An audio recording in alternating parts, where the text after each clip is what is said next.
ఉమ్మడి విశాఖపట్నం జిల్లాలో వివిధ ప్రభుత్వ శాఖల్లోని దివ్యాంగులకు కేటాయించిన 13 బ్యాక్లాగ్ ఉద్యోగాల భర్తీకి ఈ మేరకు కలెక్టర్ గారు అయితే నోటిఫికేషన్ విడుదల చేయడం జరిగింది. అనకాపల్లి జిల్లా, అల్లూరి సీతారామరాజు జిల్లా, విశాఖపట్నం జిల్లా, ఈ 3 జిల్లాలకు సంబంధించిన ఎవరైతే వికలాంగులు ఉంటారో అలాంటి వారు మార్చి 29వ తేదీ నాటికి ఈ పోస్టులకు దరఖాస్తు చేసుకోవాలని చెప్పి కలెక్టర్ గారు అయితే తెలియజేస్తున్నారు. ఈ మేరకు పూర్తి చేసిన దరఖాస్తులను పోస్ట్ ద్వారా కావచ్చు, స్వయంగా ఈ నోటిఫికేషన్ లో ఉన్న అడ్రస్ కి వెళ్ళి కూడా అందివచ్చు అని చెప్పి కలెక్టర్ గారు అయితే తెలియజేస్తున్నారు.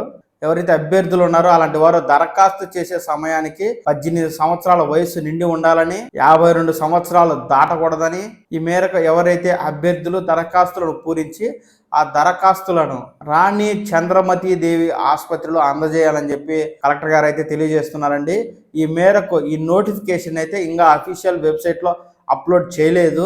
visakhapatnam.ap.gov.in లో నోటిఫికేషన్ ఉంటుంది, చూసి తెలుసుకోవాలని చెప్పి కలెక్టర్ గారు అయితే తెలియజేస్తున్నారు. ఈ మేరకు ఈ వీడియో చేసే టయానికి నేను చూస్తే ఇంకా ఈ నోటిఫికేషన్ అనేది అప్లోడ్ చేయలేదండి.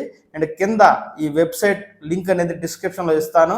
ఎవరైతే వికలాంగులుగా ఉండి ఈ బ్యాక్లాగ్ పోస్టులకు అప్లై చేసుకోవాలి అని ఆసక్తి గలవారు ఈ లింక్ ద్వారా అఫీషియల్ వెబ్సైట్కి వెళ్ళి రైట్ సైడ్ 3 డాష్లు ఉంటాయి. ఆ డాష్ పక్కన మోర్ అని ఉంటుంది, దానిపై క్లిక్ చేస్తే నోటీస్ వస్తుంది. ఆ నోటీస్ పై కనుక క్లిక్ చేసినట్లయితే అనౌన్స్మెంట్ రిక్రూట్మెంట్ అనే లింక్ అయితే వస్తుంది. మీరు రిక్రూట్మెంట్ పై క్లిక్ చేసినట్లయితే మీకు నోటిఫికేషన్ కనుక అధికారులు అక్కడ ఉంచినట్లయితే నోటిఫికేషన్ అనేది మీకు కనిపిస్తుంది. అందులో పూర్తి వివరాలను తెలుసుకుని ఏ శాఖలో ఏ పోస్టులు ఉన్నాయో, మీకు ఏ అర్హత ఉందో ఆ అర్హతను బట్టి మీరు ఆ పోస్టులకు అయితే అప్లై చేసుకొని ఆ దరఖాస్తులని మార్చి 29వ తేదీ నాటికి రాణి చంద్రమతి దేవి ఆసుపత్రిలో అయితే మీరు డైరెక్ట్గా వెళ్ళి ఇవ్వచ్చు. లేదు పోస్ట్ ద్వారా పంపిస్తాము అనుకుంటే కనుక మీకు ఆ నోటిఫికేషన్లో కూడా అడ్రస్ ఉంటుంది. పూర్తిగా ఆ అడ్రస్కి అయితే మీరు పోస్ట్ ద్వారా పంపించవచ్చు. ఈ మేరకు విద్యార్హతలు, అప్లికేషన్ ఫీజు పూర్తి వివరాలు నోటిఫికేషన్లో ఉంటాయండి.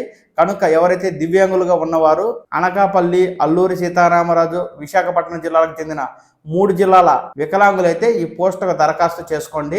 ఎప్పటికప్పుడు ఆంధ్రప్రదేశ్కు సంబంధించి విద్య, ఉద్యోగ సమాచారం కావచ్చు, ప్రభుత్వ పథకాలు కావచ్చు, వికలాంగుల సదరం సర్టిఫికెట్ల వివరాలు కావచ్చు, సదరం స్లాట్ల వివరాలు కావచ్చు, ఎప్పటికప్పుడు తాజా సమాచారాన్ని నేను ఈ ఛానల్లో ఏదైనా వార్త రాగానే వెంటనే వీడియో చేసి అప్లోడ్ చేస్తుంటాను. మీకు ఈ సమాచారం కావాలి అనుకుంటే ఈ పవన్ టాక్స్ తెలుగు ఛానల్ని లైక్ చేయండి, షేర్ చేయండి, సబ్స్క్రైబ్ చేయండి. ఎప్పటికప్పుడు తాజా సమాచారాన్ని అయితే తెలుసుకోండి.